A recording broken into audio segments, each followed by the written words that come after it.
हम यहाँ राघवेंद्र नगर society service complex के टेनेंट्स हैं और आज हम मीडिया के द्वारा कुछ इश्यूज़ हाईलाइट करना चाह रहे हैं। हम यहाँ राघवेंद्र नगर सोसाइटी सर्विस कॉम्प्लेक्स में 11 साल से यहाँ पर हम टेनेंट्स हैं।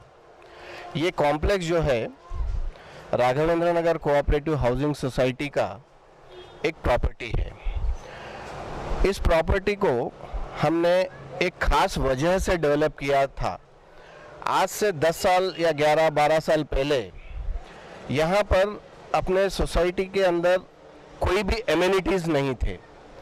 इवन एक छोटा पेंसिल भी अगर खरीदना है तो हमें यहाँ से कम 3 से 4 किलोमीटर जाकर लाना पड़ता था। तो जबकि कमेटी ने एक डिसाइड किया कि भाई हमारे सोसाइटी के जो रेसिडेंट्स हैं उनके फैसिलिटी के लिए, उनके मदद के लिए एक शॉपिंग कॉम्प्लेक्स बनाया जाए जो सर्विस ओरिएंटेड हो, जो हमारे सोसाइटी के रेसिडेंट्स के हर एक ज़रूरियात को पूरा कर सके। तो इसी मकसद से ये हम पीछे आप जो दिख रहा है ये शॉपिंग कॉम्प्लेक्स बनाया था। इसमें हमने हर एक एमिनिटी को हमने रखा है, जैसे मेडिकल हो या हजाम हो या धोबी हो या लॉन्ड्री हो या होटल हो या जनरल स्टोर हो या सुपरमार्केट हो या मेडिकल स्टोर हो। ऐसे हमने हर एक चीज़ को कवर करते हुए सोसाइटी के रेसिडेंट्स के ज़रूरियात के हिसाब से हमने इस शॉपिंग कॉम्प्लेक्स को बनाया है और इसीलिए हमने इस शॉपिंग कॉम्प्लेक्स का नाम रखा है सर्विस कॉम्प्लेक्स। इसका मीनिंग ही वो ही है। तो ऑफ लेट क्या हुआ है, ये बीच में पिछले फरवरी से हमारे सोसाइटी के कर्मचारी जो नए ऑफिस बेरर्स नियुक्त हुए हैं उन्होंने किराया लेना बंद कर दिया है। तो जब हम फरवरी का किराया मार्च में देने को जा रहे थे तो उन्होंने किराया नहीं लिया है। फिर उसके बाद हम उनसे बातचीत करना शुरू किए एंड बातचीत करते करते हमको ये पता चला कि वो कुछ डिस्कशन कर रहे हैं और आगे आपको बताएंगे किस लिए नहीं ले रहा है। उसके बाद क्या हुआ, हमको 24 मार्च से हमारा लॉकडाउन शुरू हो गया है। लॉकडाउन शुरू होने के बाद हमारे पूरे शॉपिंग कॉम्प्लेक्स के पूरे दुकान बंद थे एंड हमारा सोसाइटी का ऑफिस भी बंद था। इस दौरान ऐसे होते होते पिछले 3 से 4 महीने गुजर गए जहाँ पर हमारे दुकान भी नहीं खुले और सोसाइटी भी ओपन नहीं था। तो जुलाई के अंदर जब हम एक दूसरे से फिर मिलना शुरू किए, फिर हमारे सोसाइटी को हमने जब अप्रोच किया कि भाई आप एक मीटिंग रखिए, क्यों नहीं ले रहे, क्या नहीं ले रहे, क्या किराया क्यों नहीं ले रहे हैं। तो उन्होंने ये बताया कि वो हमारा किराया डबल करना चाह रहे हैं। इस डबल करने की जो बात शुरू हो गई तो हम सारे किराएदार परेशान हो गए और फिर हमने उनको बोला कि भाई आप ऐसा नहीं करना चाहिए आपको, क्योंकि आप कोरोना के टाइम पे जब गवर्नमेंट किराया छोड़ने की बात कर रही है या नहीं तो डिफर करने की बात कर रही है, आप डबल करने का किराया क्यों करेंगे। ऐसे डिस्कशन, ओरल डिस्कशन शुरू हुए, ना कोई एक मीटिंग रखे उन्होंने हमारे साथ बात करने के लिए।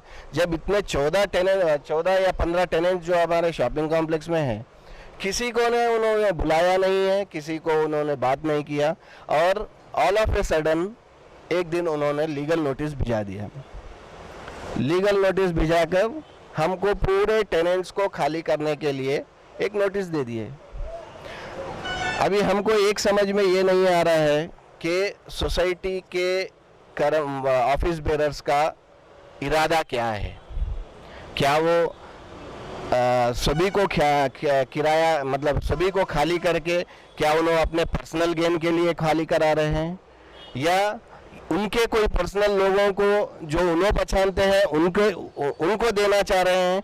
ये हमारे समझ के बाहर है। हम यहाँ पर पिछले 11 साल से इस सोसाइटी के सर्विस कॉम्प्लेक्स को एक शॉपिंग कॉम्प्लेक्स के रूप दिया है। जब हमने फर्स्ट यहाँ पर अपना दुकान चालू किया था, यहाँ सामने हाईवे रहने के बावजूद भी एक भी गाड़ी नहीं दिखती थी। आज आप शाम के टाइम पे आइए, यहाँ पर एक भी गाड़ी ठहरने के लिए जगह नहीं मिलती है। हमने पिछले 11 साल से इतनी मेहनत करके ये शॉपिंग कॉम्प्लेक्स को एक रूपरेखा दी है, और आज हमें ऑल ऑफ ए सडन एक लीगल नोटिस देके हमको बाहर करना चाह रहे हैं। क्यों? ये हमारे समझ की बाहर है। और इस दौरान फिर हमारे सोसाइटी के तरफ से हमको एक लीगल नोटिस भी दिया गया, उसके बाद समन्स भी पहुंच गए हैं कोर्ट के द्वारा हमें खाली कराने के लिए। अभी इस बीच हमने सोमेश कुमार जी जो चीफ सेक्रेटरी है, उनको भी हमने अप्रोच किया है, मगर वहाँ से कोई जवाब नहीं आया। हमने district cooperative officer Rangareddy district के डिस्ट्रिक्ट कोऑपरेटिव ऑफिसर को भी हमने अप्रोच किया है, मगर वहाँ से भी कोई जवाब नहीं आया। मेरे हिसाब से ये सोसाइटी वाले कुछ गफला कर रहे हैं, कुछ अंदर कुछ उनकी बदनीयती से काम कर रहे हैं, जिसके वजह से ये सब माहौल अभी बिगड़ गया है। सो हम हमारे पूरे टेनेंट्स के ओर से हम यही चाहते हैं कि ऐसे काम ना कीजिए, जबकि अब कोरोना में जब सब हर एक आदमी परेशान है, आपको ऐसे काम नहीं करना चाहिए। मैं अभी बाकी के हमारे टेनेंट्स से रिक्वेस्ट करूंगा कि वो भी अपना पॉइंट आपके सामने रखें। हमारे बाबर भाई,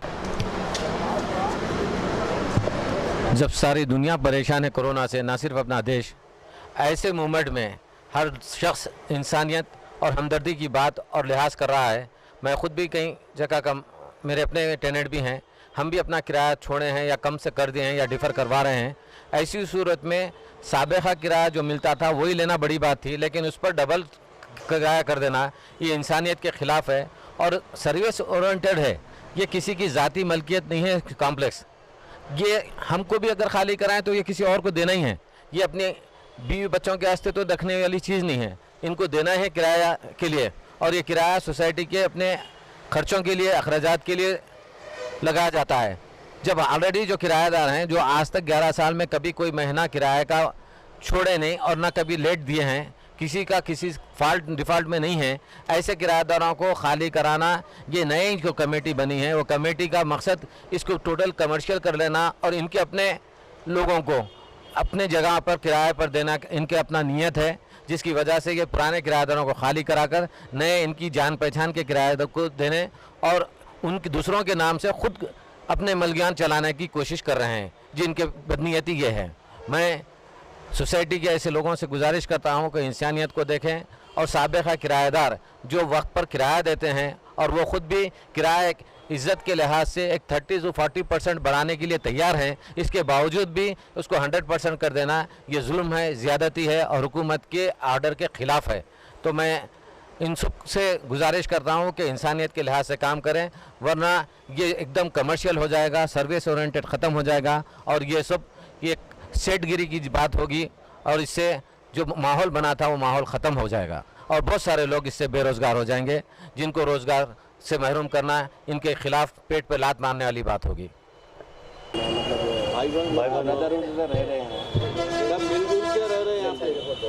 सेक्रेटरी प्रेसिडेंट कुल थे नहीं, हमारी एग्रीमेंट खत्म हो गया, कोऑपरेटिव सोसाइटी का ऑफिसर इंचार्ज था, तो हमारे एग्रीमेंट ही नहीं था, तो हम किससे मिले, ये खुद उनसे मिलने नहीं दे रहे थे।